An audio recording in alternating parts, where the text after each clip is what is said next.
Le projet MorphoVoice est né il y a 3 ans d'une initiative commune de l'IRCAM et Mines ParisTech. Son objectif est de concevoir puis fabriquer un robot capable de prononcer des syllabes selon les mécanismes de la voix humaine. À terme, il devra permettre de comprendre plus finement la physiologie de l'appareil phonatoire humain. Ces 3 organes principaux sont le poumon, le larynx et le conduit buccal, et ce sont les déformations imposées à ce dernier qui permettent de former le son souhaité. Le robot est donc équipé d'un conduit buccal en silicone que l'on peut déformer en fonction de consignes envoyées depuis un ordinateur. La réalisation du produit a été le fruit du travail d'une équipe d'une vingtaine de personnes, réparties en 4 pôles. Le premier s'est intéressé à la conception du poumon, le second a conçu et fabriqué le conduit buccal ainsi que ses actionnements, le troisième pôle s'est chargé du codage de l'interface homme-machine, le quatrième pôle s'est chargé de la conception virtuelle des pièces du prototype.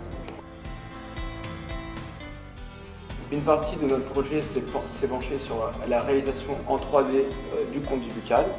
Il a d'abord fallu rendre les IRM exploitables, c'est-à-dire les convertir au bon format, et puis enlever ensuite les zones inutiles, par exemple les cordes vocales qui vont être fournies par le client, donc il est inutile de les avoir sur le modèle. Ensuite, dans un deuxième temps, il va falloir imaginer les modes de raccord au reste du conduit, les modes de fixation et de compression, ce qui a fait travailler différents pôles de notre projet ensemble.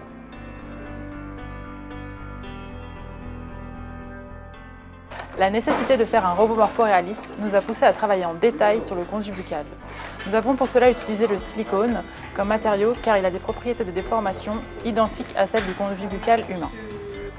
Pour la conception du conduit, nous avons utilisé la méthode de pose du silicone au pinceau sur le noyau imprimé qui répondait le plus à nos contraintes, et notamment à celles du morphoréalisme. Il a fallu ensuite réfléchir aux compressions ainsi qu'à l'organisation de la tête. Nous avons décidé d'utiliser des moteurs pilotables via ordinateur qui permettaient des compressions suffisantes pour nos déformations.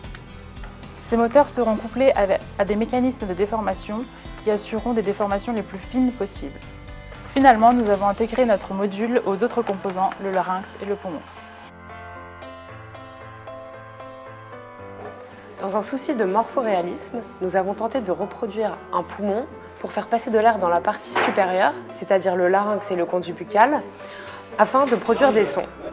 Au cours des années précédentes, le travail effectué avait été de réaliser un poumon avec un soufflet d'accordéon et nous avons poursuivi ce travail en apportant des améliorations au mécanisme.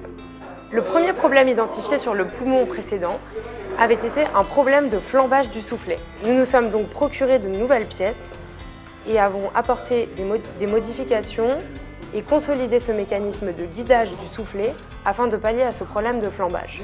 Une grosse partie du travail a été également de s'occuper de la commande de l'actionneur, c'est-à-dire ici un moteur à courant continu, donc d'asservir ce moteur au moyen d'une carte Kangaroo et de le connecter au microcontrôleur. Ce travail a été réalisé en collaboration avec le pôle IHM.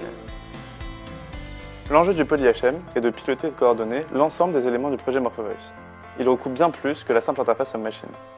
La coordination entre le conduit buccal, le poumon et la mâchoire est un point crucial pour l'émission de sons audibles. Notre premier axe de travail a été l'interface à proprement parler avec l'utilisateur. Codée en Java, elle propose une interface intuitive pour l'envoi de commandes d'émission de syllabes. Mais elle regroupe également toute l'algorithmique nécessaire à l'envoi de commandes au microcontrôleur. Le microcontrôleur, quant à lui, permet de centraliser les éléments du robot.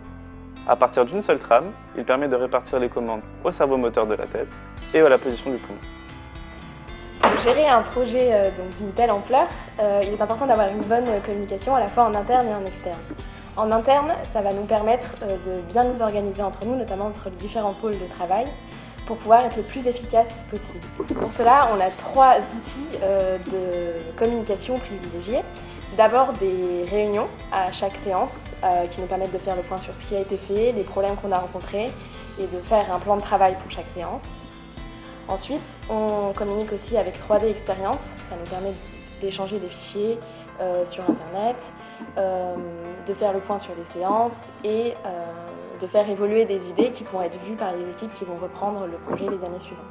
Le troisième moyen, c'est avec les BTS des différentes filières. Pour chaque filière, il y a un responsable dans l'équipe des mines qui doit s'occuper de la communication directe avec les BTS. Pour la communication externe, le but va être de pouvoir faire suivre aux personnes qui sont extérieures au projet l'évolution de notre travail. Pour cela, on a 3 moyens de communication. Le premier, ça va être la publication de newsletters, on en a fait plusieurs pendant l'année. La deuxième, c'est la mise à jour d'un blog régulièrement. Et le troisième, c'est en vue d'un forum de présentation du projet, le forum mécatronique. On va organiser toute la communication en amont sur ce forum. Pour cela, il y a les BTS Communication qui sont là pour créer des supports de communication en dialogue avec nous, notamment des affiches pour le forum, la plaquette commerciale du projet et aussi des communiqués de presse.